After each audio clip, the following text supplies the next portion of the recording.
This is a story about Jeremy. Jeremy's not his real name.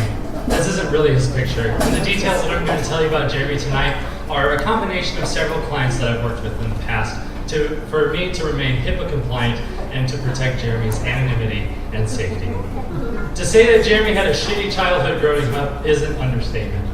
He was raised by neglectful parents who were physically, verbally, and emotionally abusive to him. He was surrounded by drugs and alcohol in the house and watched as his parents, as strangers, used and abused those drugs and alcohol and forced him and his siblings to use and abuse drugs and alcohol. He was also sexually abused while he was in the home, being forced to have intercourse with his parents, with these strangers, with his siblings, to the point where by the time he came to our care in Cunningham Children's Home, he was a solemn, serious young boy who never smiled and never knew how to talk about his emotions. When we talk about trauma, we're talking about being in a situation that's beyond your ability to cope. It's the flight or fight response where you can't flee or you can't fight. You're hopeless, you're helpless, you don't know what to do. And trauma severely affects different parts of the brain. This is a little bit of audience interaction, so everybody raise a hand, it doesn't matter which one. Take your thumb, curl it around. Take your fingers and curl them on top. This is your brain. It's not my fault if you think it's kind of small, that's on you. But this is your brain.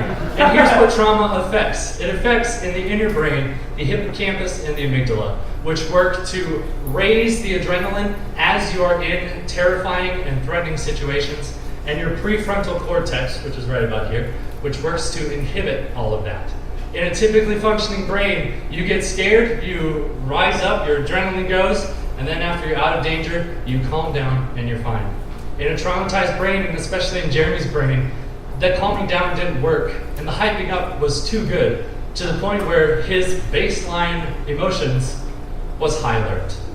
Everything was threatening, everything was dangerous. And when your brain is constantly on high alert and everything is threatening and everything is dangerous, it severely impacts your ability to identify, express, and regulate your emotions. I'm going to wait for the emotions to pop up here. There you go. If you can't identify how you're feeling, to quote a former client of mine, I can't tell the difference between irritated and agitated and which one's worse. If you don't know how you're feeling, you can't express how you're feeling. And if you can't express how you're feeling, you can't regulate how you're feeling. And if you can't regulate how you're feeling, you're just like Jeremy, who bottles his anger up inside to the point where the only thing he knows how to do is lash out and attack people.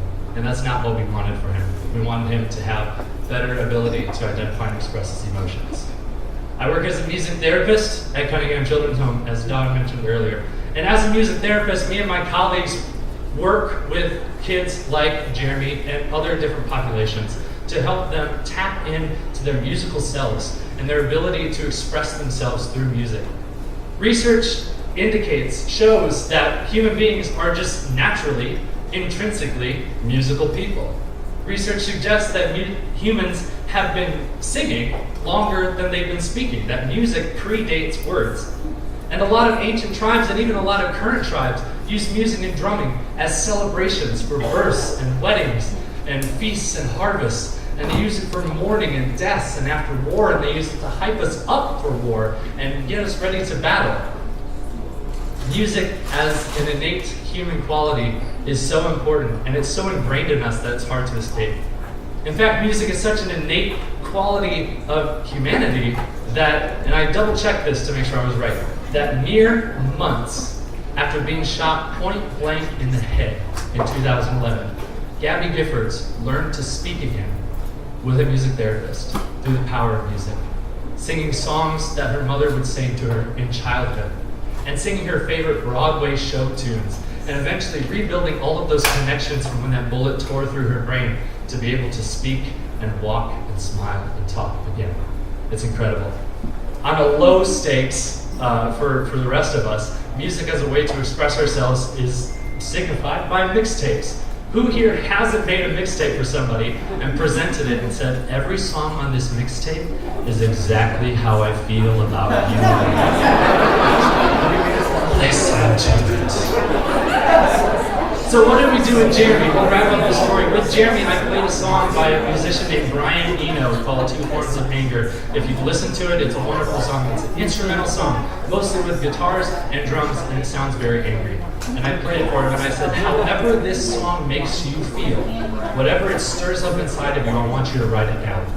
And as soon as the song started, Jeremy started writing furiously. He couldn't stop. In fact, he used the front and back of 2 pieces of paper to write. And I'd never seen anything like that before. And I was so excited to see what he was going to write. What was he expressing? What was he finally tapping into? And he was tapping into the anger toward his mother. And finally reaching into that and expressing that and letting it go. Writing stuff like, you use drugs and you forced me and my brother to use drugs. You say you care, but you don't show it. And now I punch holes in the fucking wall because of what you've done to me. And from that moment, release. He was able to tap into that musical self. He was able to tap into those emotions, and he worked harder in therapy, and he had better interactions with his peers and with staff members, to the point where today he is finishing up a round in foster care and will be adopted by a family very soon. And we're so proud of that. Music as a healing agent, and music as a tool to heal and to mend and to fix broken hearts is so powerful, and it's within us, and you use it every day and you probably don't even realize it. And this talk really is to help you tap into that and help you be more aware of what music does for you. And since everyone else is doing a shameless plug, I'll do one too.